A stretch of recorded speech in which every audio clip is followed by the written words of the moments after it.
Welcome to kitchen diaries. ಇವತ್ತು ನಮ್ಮ kitchen ಡೈರಿಲಿ ಒಂದು ಸಾರು ರೆಸಿಪಿನ ನಿಮಗೆ ಮಾಡಿ ತೋರಿಸ್ತಾ ಇದ್ದೀನಿ. ಅದೇನೆಂದರೆ ನುಗ್ಗೆ ಸೊಪ್ಪಿನ ಸಾರಿನ ರೆಸಿಪಿ. ಅದು ತುಂಬಾ ಚೆನ್ನಾಗಿರುತ್ತೆ. ಒಮ್ಮೆ ಈ ರೀತಿಲಿ ನೀವು ನುಗ್ಗೆ ಸೊಪ್ಪನ್ನು ಮನೆಯಲ್ಲಿ ಟ್ರೈ ಮಾಡಿ ನೋಡಿ. ತಿಂತಾನೆ ಇರ್ತೀರಾ, ಮತ್ತೆ ಮತ್ತೆ ಮಾಡ್ತಾನೆ ಇರ್ತೀರಾ. ಇದು ಹೇಗೆ ಮಾಡೋದಂತ ಇವತ್ತಿನ ವಿಡಿಯೋದಲ್ಲಿ ನೋಡೋಣ. ಮೊದಲಿಗೆ ನಾನು ಇಲ್ಲಿ 2 ಕಪ್ಪಷ್ಟು ಬೇಳೆನ ಚೆನ್ನಾಗಿ 2 ರಿಂದ 3 ಸಲ ತೊಳೆದು ತೊಗೊಂಬಂದಿಟ್ಟಿದ್ದೀನಿ. ಇದಕ್ಕೆ ಒಂದು 2 ಕಪ್ ಅಷ್ಟು ನೀರನ್ನು ಹಾಕ್ಕೊಂಡು ಒಂದು ಸ್ವಲ್ಪ ಅರಿಶಿನದ ಪುಡಿ ಹಾಕ್ಕೊಂಡು ಬೇಳೆನ ಬೇಯಿಸ್ಕೊಳ್ಳೋಣ. ನೋಡಿ, ಸ್ವಲ್ಪ ಅರಿಶಿನ ಪುಡಿ ಹಾಕ್ಕೊಳ್ತಾ ಇದ್ದೀನಿ. ಈಗ ಕುಕ್ಕರ್ ಲಿಡ್ಡನ್ನು ಕ್ಲೋಸ್ ಮಾಡಿ ಇದನ್ನು ಒಂದು 3 ವಿಸಿಲ್ ಬರೆಸ್ಕೊಳ್ಳೋಣ ನಾವು. ನೋಡಿ, ಬೇಳೆ ಚೆನ್ನಾಗಿ ಬೆಂದಿದೆ, ಕಾಣಿಸ್ತಿದೆಯಾ? ಈಗ ಇದನ್ನು ಸೈಡಲ್ಲಿಟ್ಟು ಒಗ್ಗರಣೆ ಮಾಡ್ಕೊಳ್ಳೋಣ. ಒಗ್ಗರಣೆಗೆ ನಾನಿಲ್ಲಿ ಸ್ವಲ್ಪ ಚಿಕ್ಕ ಈರುಳ್ಳಿ ಇರುತ್ತಲ್ಲ, ಸಾಂಬಾರು ಈರುಳ್ಳಿನ ತೆಗೆದು ಸಣ್ಣ ಸಣ್ಣದಾಗಿ ಕಟ್ ಮಾಡಿ ಇಟ್ಕೊಂಡಿದ್ದೀನಿ. ಹಾಗೆ ಒಂದು ಮೀಡಿಯಮ್ ಸೈಜ್ ಟೊಮ್ಯಾಟೋನ ಕಟ್ ಮಾಡಿ ಇಟ್ಕೊಂಡಿದ್ದೀನಿ. ಹಾಗೆಯೇ ಒಂದು ಬೆಳ್ಳುಳ್ಳಿನ ಹೀಗೆ ಸಿಪ್ಪೆ ಬಿಡಿಸಿ ಜಜ್ಜಿ ಇಟ್ಕೊಂಡಿದ್ದೀನಿ. ಮತ್ತು ಒಂದು 3 ರಿಂದ 4 ಒಣಗಿದ ಮೆಣಸಿನ್ಕಾಯಿ ಇಷ್ಟು ಒಗ್ಗರಣೆಗೆ ಹಾಕ್ಕೊಳ್ಳೋಣ. ಮತ್ತು ಇಲ್ಲಿ ಸ್ವಲ್ಪ ಕೊಬ್ಬರಿ ತುರಿನ ತೊಗೊಂಡಿದ್ದೀನಿ. ಹಾಗೆ ಒಂದು ಅರ್ಧ ಸ್ಪೂನಷ್ಟು ಕಾಳು ಮೆಣಸು, 1 ಸ್ಪೂನಷ್ಟು ಜೀರಿಗೆ ಮತ್ತು ಒಂದು 4 ರಿಂದ 5 ಚಿಕ್ಕ ಈರುಳ್ಳಿನ ತೊಗೊಂಡಿದ್ದೀನಿ. ಇದನ್ನಿಷ್ಟನ್ನು ನಾವು ಗ್ರೈಂಡ್ ಮಾಡ್ಕೋಬೇಕಾಗತ್ತೆ. ಮತ್ತು ಇಲ್ಲಿ ಒಂದು ನಿಂಬೆಹಣ್ಣು ಸೈಜ್ ಗಾತ್ರದ ಸೈಜಷ್ಟು ಹುಣಸೆ ಹಣ್ಣನ್ನು ನೀರಲ್ಲಿ ನೆನೆಸಿಟ್ಕೊಂಡಿದ್ದೀನಿ. ಈಗ ಹೇಗೆ ಮಾಡೋದಂತ ನೋಡೋಣ. ಈಗ ನೋಡಿ, ಸ್ಟವ್ ಮೇಲೆ ಒಂದು ಬಾಣಲಿ ಇಟ್ಕೊಂಡು ಅದಕ್ಕೆ ಸ್ವಲ್ಪ ಎಣ್ಣೆನ ಸೇರಿಸ್ಕೊಳ್ತಾ ಇದ್ದೀನಿ. ಎಣ್ಣೆ ಬಿಸಿ ಆಗಬೇಕು. ಎಣ್ಣೆ ಬಿಸಿ ಆದಮೇಲೆ ಸ್ವಲ್ಪ ಸಾಸಿವೆ ಕಾಳುಗಳನ್ನ ಸೇರಿಸ್ಕೊಳ್ತಾ ಇದ್ದೀನಿ.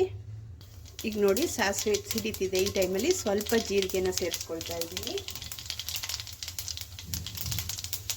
ಹಾಗೆಯೇ ಸ್ವಲ್ಪ ಮೆಂತ್ಯ ಕಾಳುಗಳನ್ನ ಸೇರಿಸ್ಕೊಳ್ತಾ ಇದ್ದೀನಿ. ಸೇರಿಸ್ಕೊಂಡ್ಮೇಲೆ ತೆಗೆದಿಟ್ಕೊಂಡಿರೋ ಒಣಗಿದ ಮೆಣಸಿನ್ಕಾಯಿ ಮತ್ತು ಈರುಳ್ಳಿ,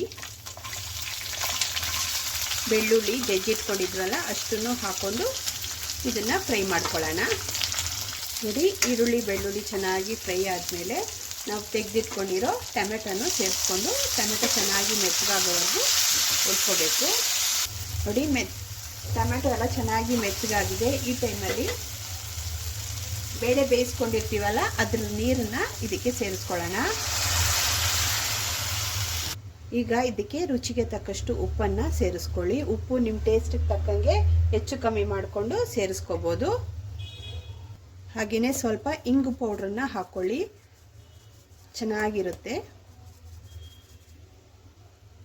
ಈಗ ನಾನು ಇದಕ್ಕೆ 2 ಸ್ಪೂನಷ್ಟು ಖಾರದ ಪೌಡ್ರ್ ಅಂದರೆ ಸಾರಿನ ಪುಡಿ ಹಾಕ್ಕೊಳ್ತಾ ಇದ್ದೀನಿ. ಇದು ಸಾರಿನ ಪುಡಿ ನಿಮ್ಮ ಟೇಸ್ಟಿಗೆ ತಕ್ಕಂಗೆ ಹೆಚ್ಚು ಕಮ್ಮಿ ಮಾಡ್ಕೊಂಡು ಹಾಕ್ಕೊಳ್ಳಿ. ಖಾರ ಎಷ್ಟು ಬೇಕೋ ಅಷ್ಟು ನೋಡ್ಕೊಂಡು ಹಾಕ್ಕೊಳ್ಳಿ.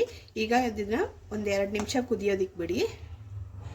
ಈಗ ನೋಡಿ, ಕುದಿಯೋದಕ್ಕೆ ಸ್ಟಾರ್ಟ್ ಆಗಿದೆ. ಈ ಟೈಮಲ್ಲಿ ನಾವು ಇಲ್ಲಿ ಒಂದು 4 ಹಿಡಿಯಷ್ಟು ನುಗ್ಗೆ ಸೊಪ್ಪನ್ನು ತೆಗೆದು ಚೆನ್ನಾಗಿ ವಾಶ್ ಮಾಡಿ ಇದಕ್ಕೆ ಸೇರಿಸ್ಕೊಳ್ತಾ ಇದ್ದೀನಿ. ನುಗ್ಗೆ ಸೊಪ್ಪು ಆರೋಗ್ಯಕ್ಕೆ ತುಂಬ ಒಳ್ಳೆಯದು, ಎಲ್ಲರಿಗೂ ತಿಳಿದಿರೋ ವಿಷಯ. ಇದರಿಂದ ತುಂಬಾ ಪ್ರೋಟೀನ್ ಸಿಗುತ್ತೆ ನಮ್ಮ ದೇಹಕ್ಕೆ. ಆಗಾಗ ನುಗ್ಗೆ ಸೊಪ್ಪಿಂದು ಏನಾದರೂ ರೆಸಿಪಿ ಮಾಡ್ಕೊಂಡು ತಿನ್ಕೊಳ್ಳಿ, ದೇಹಕ್ಕೆ ತುಂಬಾ ಒಳ್ಳೆಯದು. ಈಗ 4 ಮುಷ್ಟಿಯಷ್ಟು ಸೊಪ್ಪನ್ನು ತೊಳೆದು ಇದಕ್ಕೆ ಹಾಕ್ಕೊಂಡಿದ್ದೀನಿ. ಹಾಕ್ಕೊಂಡು ಒಂದು 2 ನಿಮಿಷ ಸೊಪ್ಪನ್ನು ಬೇಯೋದಕ್ಕೆ ಬಿಡಿ. ಈಗ ನೋಡಿ, ನಾನು ರುಬ್ಬೋದಕ್ಕೆ ತೆಗೆದಿಟ್ಕೊಂಡಿದ್ನಲ್ಲ ಅದನ್ನು ಒಂದು ಮಿಕ್ಸಿ ಜಾರ್ಗೆ ಸೇರಿಸ್ಕೊಳ್ತಾ ಇದ್ದೀನಿ. ಸೇರಿಸ್ಕೊಂಡು ಇದನ್ನು ನೈಸಾಗಿ ಗ್ರೈಂಡ್ ಮಾಡ್ಕೊಂಡು ಬರಬೇಕಾಗತ್ತೆ.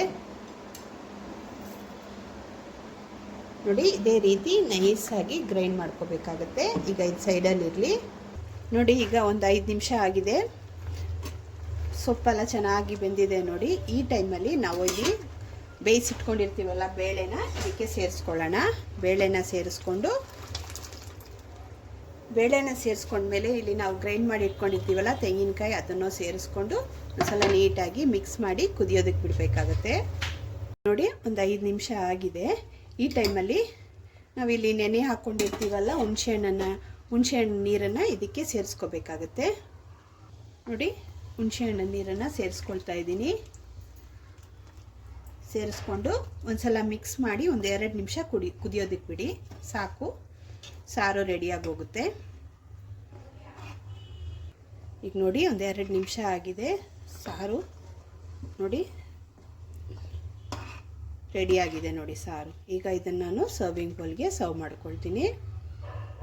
ನೋಡಿ ಸರ್ವಿಂಗ್ ಬೌಲ್ಗೆ ಸರ್ವ್ ಮಾಡ್ಕೊಂಡಿದ್ದೀನಿ. ತುಂಬ ಟೇಸ್ಟಾಗಿದೆ. ಇದು ಆರೋಗ್ಯಕ್ಕೂ ತುಂಬ ಒಳ್ಳೆಯದು. ಇದರಲ್ಲಿ ತುಂಬ ಮೆಡಿಸಿನಲ್ ಪ್ರಾಪರ್ಟೀಸ್ ಇದೆ.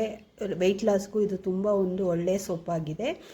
ಒಮ್ಮೆ ಈ ವಿಧದಲ್ಲಿ ನಾನು ಮಾಡಿದ ರೀತಿಯಲ್ಲಿ ಒಂದು ಸಲ ನೀವು ಮನೆಯಲ್ಲಿ ಟ್ರೈ ಮಾಡಿ, ತುಂಬಾ ಚೆನ್ನಾಗಿರುತ್ತೆ. ಇವತ್ತಿನ ರೆಸಿಪಿ ಏನಾದರೂ ನಿಮ್ಗೆ ಇಷ್ಟವಾದರೆ ಲೈಕ್ ಮಾಡಿ, ಶೇರ್ ಮಾಡಿ ಮತ್ತು ಸಬ್ಸ್ಕ್ರೈಬ್ ಮಾಡೋದನ್ನು ಮರಿಬೇಡಿ.